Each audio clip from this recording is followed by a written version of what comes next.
Moi, olen Tapio Laakso Nurmijärveltä, kunnanvaltuutettu ja ympäristölautakunnan jäsen. Olen myös Klaukkalan demareiden varapuheenjohtaja ja kunnallisjärjestön varapuheenjohtaja. Harrastan useita erilaisia liikuntamuotoja, lenkkeilyä, rullaluistelua, pyöräilyä, ammuntaa ja järjestötoimintaa. Nämä kaikki lajit auttavat minua jaksamaan politiikassa sekä myös työelämässä. Kaikkein lähinnä sydäntä on tällä hetkellä rullaluistelu. Politiikka kiinnostaa minua yhä enemmän, koska en enää jaksa katsella sitä, miten huonosti asiat ovat. Suomen kansaa ei saa jakaa kahtia.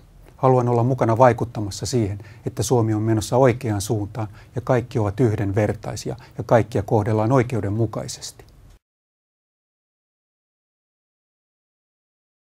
Olen ollut mukana työelämässä jo 25 vuotta. Nykyään toimin myös luottamusmiehenä. Olen koulutukseltani YO-prosessiteknikko ja tällä hetkellä olen insinööritoimistossa laitossuunnittelujärjestelmäasiantuntijana. Joskus vielä tulee mietittyä sitä, että mitä ihmettä minä tekisin isona.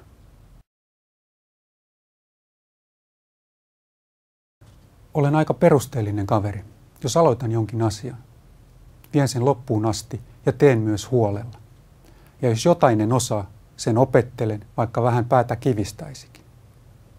Tykkään myös luonnossa liikkumisesta. Voin pysähtyä katselemaan pilviä, kuuntelemaan tuulenhuminaa puissa ja katsella, miten muurahaiset ahertavat.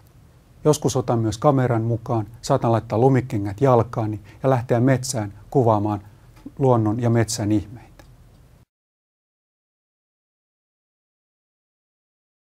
Äitini toimi kunnallispolitiikassa ja oli myös ehdolla eduskuntaan 80-luvulla. Isäni oli sotaveteraani. Tällä verenperinnöllä haluan hoitaa asioita suurella sydämellä. Äitini toimi myös luottamusmiehenä. Ei ole omena kauas pudonnut päärynäpuusta.